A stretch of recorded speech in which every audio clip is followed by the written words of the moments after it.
All right, welcome back to the Knives Fast channel, guys. I love an OTF auto knife, so I checked this one out, and yes, it's a Benchmade, which means, by the way, Knives Fast channel, that we have to start off somewhere I don't want to start off because it's going to be the #1 comment on this video. It doesn't even take me to say it first. It's going to be the #1. I don't want it. It's overpriced, okay? We're just going to talk about that right off the bat. And we're going to address that, and then we're going to move on because, guys, I got something to say. This is the Mini Claymore, and this is really good. So stay tuned. We'll take the elephant in the room right off the bat, and then we'll go from there. There's a Mini Claymore OTF. This does come from Zach's stuff through the, from Benchmade through Zach's stuff through the Apex Pass Around group. It is the Mini Claymore OTF in Grivery and CPM D2. And by the way, I did not break my nail on a knife. I broke it opening a box. Yes, you heard me correctly, a knife box. So whatever. All right, so these are made in the U.S., okay? It is in Grivery, as you can see. So it is molded FRN or Grivery. It is a loop over steel clip, kind of that black worn look. It is not reversible. You do have a lot of texturing, jimping, whatever you want to call it, all the way around. Your slide is on the side, which is an interesting thing to talk about. By the way, I said we were going to touch this right off the bat. It is Grivery and CPM D2, made in the U.S., with a website address on it, so you can look up their website and type it from there to your phone. Don't know why they put that on there, but anyway, it is a double-edged dagger blade, and this is $350. It is a mini size, but I get a full 4-finger grip, as you can see. I do need to remind myself over and over again, don't put your thumb up there, because that is something I like to do on a knife, and we're not doing that on this one.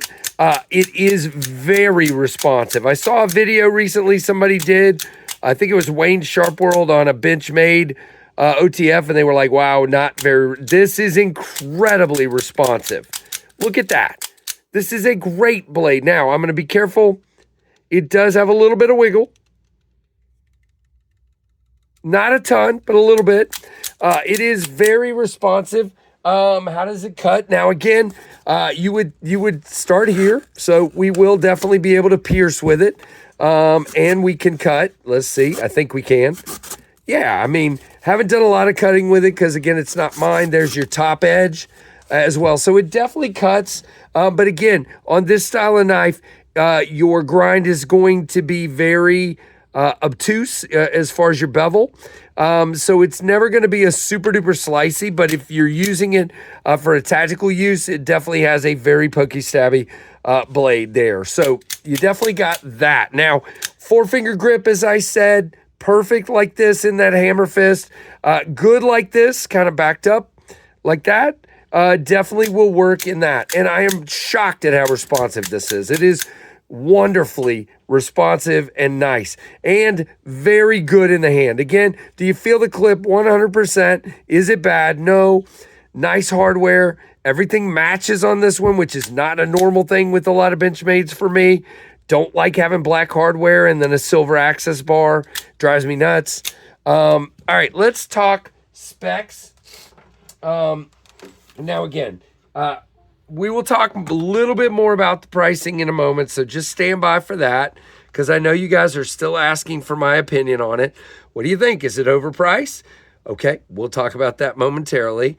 And so, Benchmade, would you please put your specs somewhere where I can find them on your webpage? Okay. Well, I guess we will be measuring this guy because I cannot find... here we go. View specs, of course. All right, so it is 7.14 inches overall with a 3.02 inch blade. The blade thickness is 0.116, so nice and thin, but again, very short, not very tall. Grinds on either side is a dagger style, double action automatic, side release button. Remember that. That's going to be important in a moment. Deep carry clip. It is in Grivery, 4.11, inches closed. Now, let's just do something really interesting here. KC, what is your favorite OTF? Well, of course, it's this one. Now, the biggest difference right off the bat is, of course, it is a bigger knife, okay? So this is the Kershaw Livewire. It's bigger. And it has the slide up at the top. And it's not sharpened up here, okay? All three of those are things that are my preference. A larger grip. The slide up here rather than here. This is just not what I prefer. I would prefer it to be here. That would be my preference. Again, for those of you that are law enforcement, first responders, maybe you prefer it that way. I don't know. And you might prefer it to be dagger like that as well. So again, share that with me. For size comparison, this guy is much closer to the Benchmade 945, which I absolutely love. Still want a 940 at some point, just haven't gotten there yet. But much closer to the 940. Responsiveness wise, which one of these is better? Man, they're about even, really. If I'm being, yeah, I mean, very, very even. So I'm going to give it to the Livewire just simply because of a few reasons. Number one, it's bigger. Number two, I got more. I got the slide on the side here. Number three, I don't prefer the dagger, the sharpened blade on the top, because I'm using it as a. I'm not a tactical person. If you're a tactical person, then you might prefer this. Now, next reason, biggest reason of them all, this is in Magna Cut and aluminum. For $239 right now at Blade HQ. They are not available, but there are plenty of, this particular one is not available, but there are plenty of options that are. This is $239, made in the USA.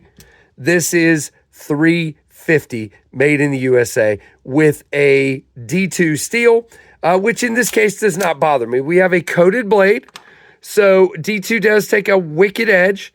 It is a powdered D2, CPM D2. Takes a wicked edge and it is coated. That coating looks like it's going to hold up fine, and it's going to protect that blade. But would I prefer Magna Cut or D2? Would I prefer to save $110? Yes. So for me, it's definitely going to be the preference of the Kershaw over the Benchmade in this case. And they're made in the same general area. But to each their own. But am I glad I checked this out 100%? Is this the best Benchmade I've seen in a long time? 100%. This is fantastic. This is great. And if you just like to fidget, you're going to love it. If you're a guy that likes that tactical thing, you're going to love it.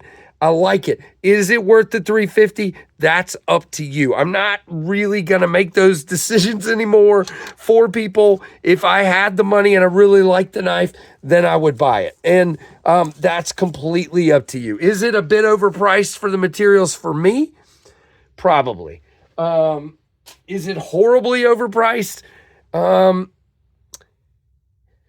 Yeah, that's a tough one. I don't think so. I do think it's overpriced, but if you like this particular model, then you're definitely going to want to check it out. And if you can get that first responder or military discount, it's definitely going to be a lot more reasonable for you. So there you go. I'm glad I got to check it out. You guys might not agree with me. I know I'm going to take a lot of comments from haters. And I'm not the biggest Benchmade fan on earth. And you guys know that if you've watched the channel, you know that I think their knives, value for materials is just not there. And that's my problem, really. If they would just, bring it down a little bit more commiserate to the level of the materials, I think it would. I mean, even if this was $300, I think I could definitely get on board a little bit more. So there you go. But is it a great knife? It is. So there you go, guys. Benchmade Mini Claymore. I'm really glad I got to check it out. Leave me a comment. Let me know what you think. Subscribe to the Knives Fast channel. Hit that notification bell to all. And thanks for watching the Knives Fast channel.